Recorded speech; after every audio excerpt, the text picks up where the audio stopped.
So, nung nakaraan ay tinalakay natin na lahat ng nilalang, mga espiritong nilalang, lahat ng mga bagay na may buhay sa lupa ay dapat na pumuri sa Diyos. Kasama na si Jesus. Bakit? Kasi dito sa Kulusas 1.15, yan ang tatalakay natin sa ngayon. Kulusas 1.15, may sinabi ang Biblia tungkol kay Jesus. Paano ba siya nilarawan sa Biblia? Kulusas 1.15. Sayin natin.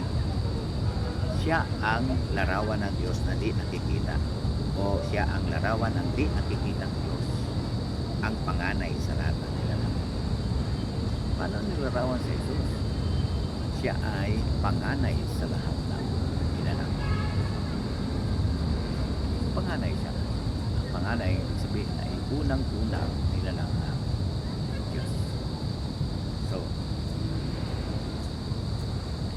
si Jesus ay dati makapangyarihang espiritong persona. Siya ang pinakaunang nilalang ng Diyos na ito. Kaya nga tinawag siyang panganay sa lahat ng nilalang. Ngayon, anong ipinakikita niya? Ipinakikita na maliwanag dito na si Jesus ay may pasimula at siya ay nakabababa sa kanyang kalangitan.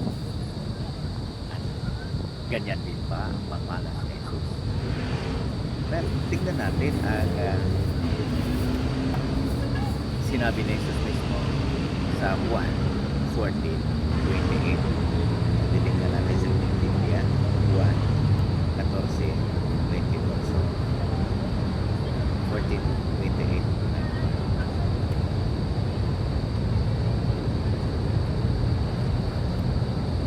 Ano ba ang sinabi ni Jesus?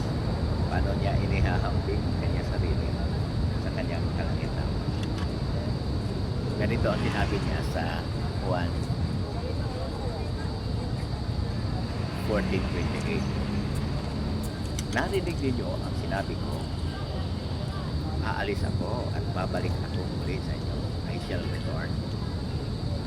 Kung iniibig ninyo ako, magsasaya kayo na pupunta ako sa Ama, dahil ang Ama ay mas dakila kaysa akin. Paano inilarawan ni Jesus ang kanyang sarili sa kanyang Ama sa langit?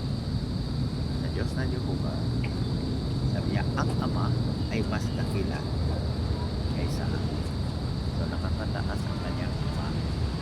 Bakit nga ba? Kasi nilalang lang siya ng kanyang Ama sa langit.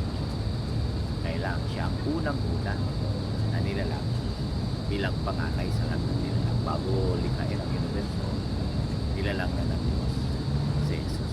At kasama na si Jesus sa paglalang